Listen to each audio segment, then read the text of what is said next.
ಕರ್ತನಲ್ಲಿ ಪ್ರೀತಿಯುಳ್ಳ ದೇವಜನರೇ, ಈ ದಿನದ ಬೆಳಗಿನ ವಾಕ್ಯ ಧ್ಯಾನಕ್ಕಾಗಿ ನಿಮ್ಮೆಲ್ಲರನ್ನ ಪ್ರೀತಿಪೂರ್ವಕವಾಗಿ ಸ್ವಾಗತಿಸುವಂಥವನಾಗಿದ್ದೇನೆ. ಈ ದಿನದ ವಾಕ್ಯ ಧ್ಯಾನಕ್ಕೆ ಆದುಕೊಂಡಿರುವಂಥ ಸತ್ಯವೇದ ಭಾಗವು ಯಾಕೋಬನು ಬರೆಯುವಂಥ ಪತ್ರಿಕೆ 1ನೇ ಅಧ್ಯಾಯ ವಚನ 5 ಮತ್ತು 6. ಯಾಕೋಬನು ಬರೆಯುವಂಥ ಪತ್ರಿಕೆ 1ನೇ ಅಧ್ಯಾಯ ವಚನ 5 ಮತ್ತು 6. ನಿಮ್ಮಲ್ಲಿ ಯಾವನಿಗಾದರೂ ಜ್ಞಾನ ಕಡಿಮೆಯಾಗಿದ್ದರೆ ಅವನು ದೇವರನ್ನು ಕೇಳಿಕೊಳ್ಳಲಿ, ಅದು ಅವನಿಗೆ ದೊರಕುವುದು. ದೇವರು ಹಂಗಿಸದೆ ಎಲ್ಲರಿಗೂ ಉದಾರ ಮನಸ್ಸಿನಿಂದ ಕೊಡುವವನಾಗಿದ್ದಾನೆ. ಸ್ವಲ್ಪವೂ ಸಂದೇಹ ಪಡದೆ ನಂಬಿಕೆ ಇಟ್ಟು ಕೇಳಿಕೊಳ್ಳಬೇಕು. ಸಂದೇಹ ಪಡುವವನು ಗಾಳಿಯಿಂದ ಬಡಿಯಲ್ಪಟ್ಟ ಸಮುದ್ರದ ತೆರೆಯಂತೆ ಅಲಿಯುತ್ತಿರುವನು ಎಂಬುವಂಥದ್ದೇ. ಪ್ರೀತಿಯುಳ್ಳ ದೇವಜನರೇ, ಯಾಕೋಬನು ತನ್ನ ಪತ್ರಿಕೆಯನ್ನು ಪ್ರಾರಂಭ ಮಾಡುವಾಗ ಚದರಿ ಹೋದಂಥ ಇಸ್ರಾಯೇಲ್ 12 ಕುಲಗಳ ವಿಚಾರದಲ್ಲಿ ಆತನು ಬರೆಯುವುದನ್ನು ನಾವು ಕಾಣುವಂಥವರಾಗಿದ್ದೇವೆ.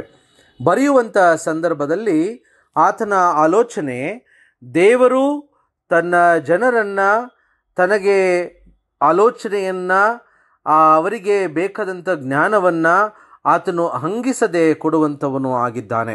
ಅಂದರೆ ನಮ್ಮ ಜೀವನ ಶೈಲಿಯಲ್ಲಿ ನಮಗೆ ಇರುವಂಥ ಹೋರಾಟಗಳಲ್ಲಿ, ನಮಗಿರುವಂಥ ಬಳಲುವಿಕೆಗಳಲ್ಲಿ, ನಮಗಿರುವಂಥ ಪ್ರಯಾಸಗಳಲ್ಲಿ ನಮಗೆ ಜ್ಞಾನ ಕಡಿಮೆಯಾದರೆ, ನಮ್ಮಲ್ಲಿ ತಾಳ್ಮೆ ಕಡಿಮೆಯಾದರೆ, ನಮ್ಮಲ್ಲಿ ನಂಬಿಕೆ ಕಡಿಮೆಯಾದರೆ, ನಮ್ಮಲ್ಲಿ ಶಿಸ್ತು ಕಡಿಮೆಯಾದರೆ ದೇವರಲ್ಲಿ ಬೇಡಿಕೊಳ್ಳಿ. ಆಗ ದೇವರು ತಾನೇ ಅದನ್ನು ಹಂಗಿಸದೆ ಕೊಡುವವನು ಆಗಿದ್ದಾನೆ. ಅನೇಕ ಸಮಯ ನಮ್ಮ ಜೀವನ ಶೈಲಿಯಲ್ಲಿ ನಾವು ಶಿಸ್ತನ್ನು ಕಳೆದುಕೊಳ್ತೇವೆ.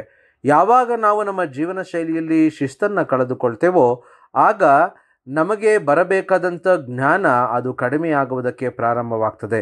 ಹಾಗಾದರೆ ಶಿಸ್ತಿಗೂ ಜ್ಞಾನಕ್ಕೂ ಏನು ಸಂಬಂಧ?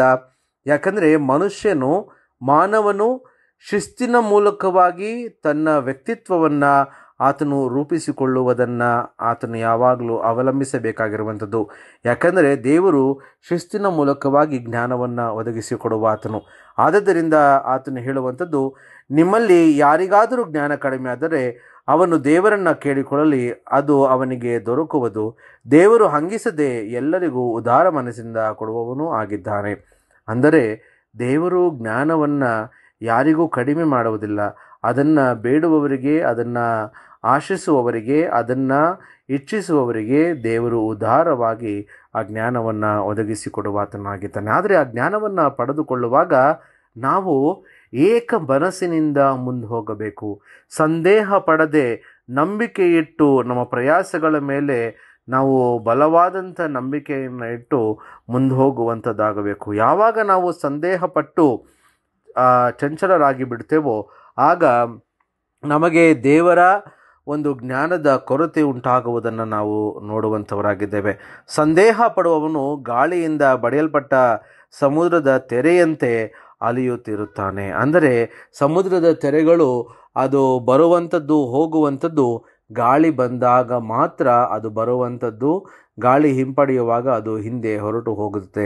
ಆ ರೀತಿಯಲ್ಲಿ ಮನುಷ್ಯನ ವ್ಯಕ್ತಿತ್ವ, ಮನುಷ್ಯನ ಜ್ಞಾನ, ಮನುಷ್ಯನ ಅಸ್ತಿತ್ವ ಇರದೆ ಆತನ ಅಸ್ತಿತ್ವ, ಆತನ ಜ್ಞಾನ ಅದೆಲ್ಲವೂ ಕೂಡ ಅದು ಯಾವಾಗಲೂ ಶಿಸ್ತುಬದ್ಧಿನಿಂದ, ನಂಬಿಕೆಯಿಂದ, ತಾಳ್ಮೆಯಿಂದ ರೂಪುಗೊಳ್ಳುವಂಥದ್ದಾಗಬೇಕು. ಯಾವಾಗ ನಾವು ತಾಳ್ಮೆಯಿಂದ ಇರುವಂಥವರಾಗ್ತೇವೋ ಆಗ ದೇವರು ತಾನೇ ನಮ್ಮನ್ನು ಸಹಾಯಿಸಿ ಬಲಪಡಿಸುವಾತನಾಗಿದ್ದಾನೆ. ಹಾಗಾಗಿ ನಿಮ್ಮಲ್ಲಿ ಯಾರಿಗಾದರೂ ಜ್ಞಾನ ಕಡಿಮೆ ಆಗಿದ್ದರೆ ಅವನು ದೇವರಲ್ಲಿ ಕೇಳಿಕೊಳ್ಳಲಿ, ಆಗ ದೇವರು ಅದನ್ನು ಹಂಗಿಸದೆ ನಮಗೆ ಕೊಡುವಾತನು ಆಗಿದ್ದಾನೆ. ಹಾಗಾದ್ದರಿಂದ ಪ್ರಿಯರೇ, ಮನುಷ್ಯನು ಆತನು ಭಾವಿಸುವುದೆಲ್ಲವನ್ನು ಹೊಂದಿಕೊಳ್ಳಬೇಕಾದರೆ ಶಿಸ್ತಿನಲ್ಲಿರಬೇಕು, ನಂಬಿಕೆಯಲ್ಲಿರಬೇಕು, ಪರಿಶ್ರಮದಲ್ಲಿರಬೇಕು. ಅವೆಲ್ಲದರೊಟ್ಟಿಗೆ ತಾಳ್ಮೆ ಅದು ಬಹಳ ಮುಖ್ಯವಾದಂಥದ್ದು. ತಾಳ್ಮೆ ಇಲ್ಲದೆ ಹೋದರೆ ನಾವು ಜ್ಞಾನವನ್ನು ಸಂಪಾದಿಸಿಕೊಳ್ಳುವುದಕ್ಕೆ ಸಾಧ್ಯ ಇಲ್ಲ. ಯಾಕೆಂದರೆ ವ್ಯಕ್ತಿತ್ವದಲ್ಲಿ ನಮಗೆ ತಾಳ್ಮೆ ಅದು ಬಹಳ ಮುಖ್ಯ. ವ್ಯಕ್ತಿತ್ವದಲ್ಲಿ ನಮ್ಮ ರೂಪುವಿಕೆ ಅದು ನಮ್ಮನ್ನು ಸ್ಥಿರದ ಕಡೆಗೆ ನಡೆಸುವಂಥದ್ದಾಗ್ತದೆ. ಹಾಗಾಗಿ ನಿಮ್ಮ ಜೀವನ ಶೈಲಿಯಲ್ಲಿ ಕೂಡ ನೀವು ಶಿಸ್ತನ್ನು, ನಂಬಿಕೆಯನ್ನು, ತಾಳ್ಮೆಯನ್ನು ರೂಢಿಸಿಕೊಳ್ಳಿ.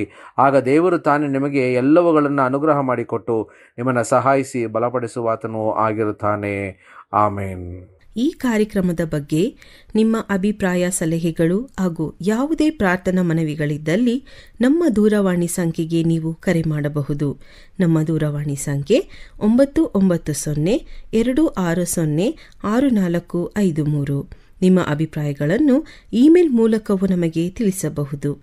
ನಮ್ಮ ಇಮೇಲ್ ID info@fibaonline.org. ವಂದನೆಗಳು.